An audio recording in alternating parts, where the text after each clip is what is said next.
All right, let's get cracking here, Steve. Speaking of writing songs the night before, Fiacre. Yeah, it wasn't really the night before. We did rehearse it the night before, though, did we? Did we? We rehearsed it, pretty much the day before. We're talking about Close to You, aren't we? Yeah. Tell us the that story. was scary. That was scary.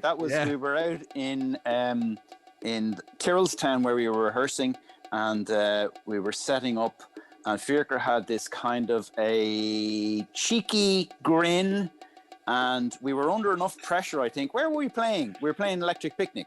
Yeah. And Fiacre had this cheeky grin as if to say, I'm going to throw a spanner in the works here. And I was going, no, what's going to happen here? And then he comes out with, lads, I've got a new tune and I think we should play it tomorrow. And we're like, oh my God. It was kind of going, oh, well, so you think that you finished rehearsing the set list? Wait a little moment here. Yeah. But in fairness, when the song was played, you could hear it immediately, and then it very quickly came together, and then we realized, okay, well, this is doable, and it was ideal because we were looking for a track like that for the festival.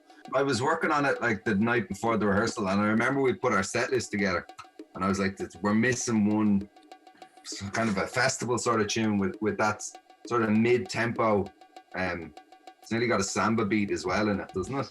Yeah. I remember I put it together, and then I had the same verse twice. I think at Electric Picnic we played we played twice, didn't we?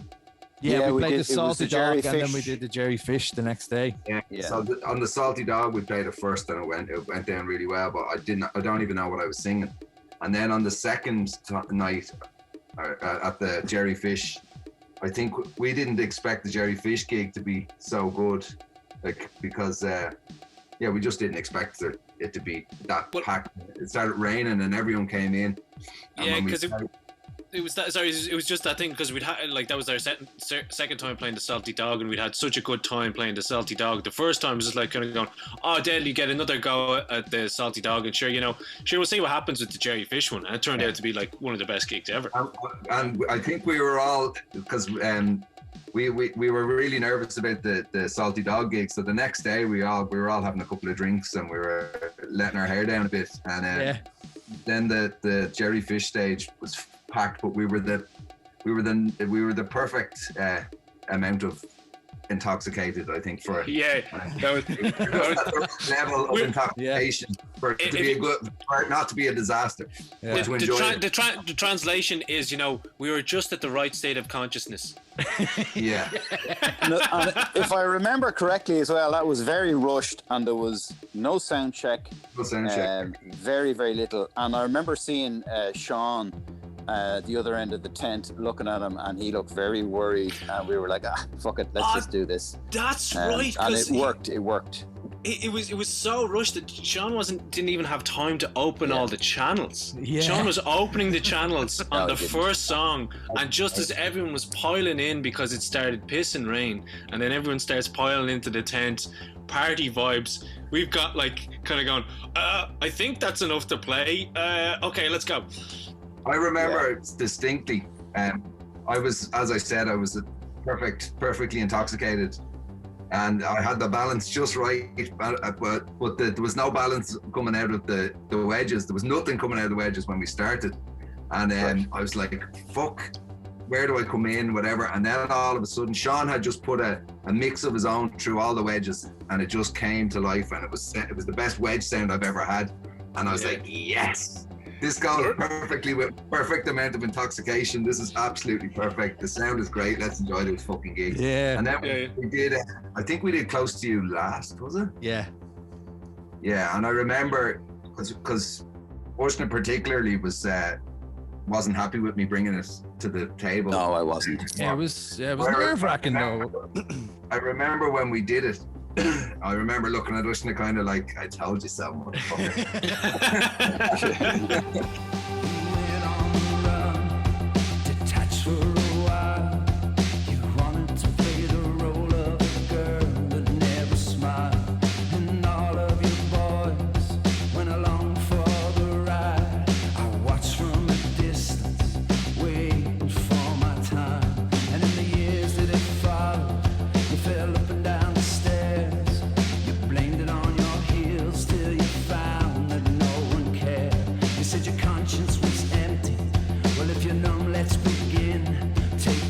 reach yourself. I've never been this close to you.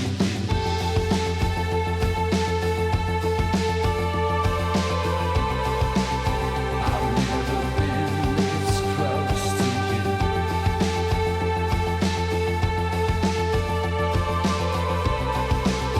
I've never been this close to such a friend. Sorry, we're close to you as well. I was saying that we didn't have the middle eight part because we had we had 2 verses, then we had the big build up, and then it went out into another verse. That's and right. the words were totally different from what they are on the recording.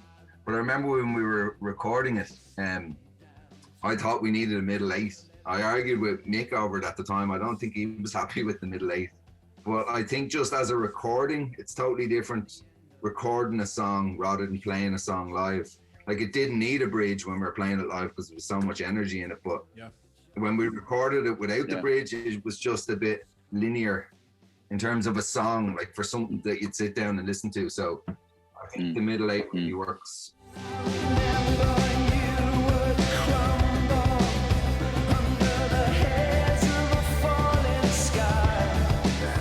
It's got, yeah, no, I agree with you there. And the middle eight, I think, improved the song, but it's got a very Columbia Mills feel to it in that it really, it has, it's a slow builder, and then at the end it has the crescendo, where you have the bass and drums come in and really kicks off then, and you know it just brings it to that other level.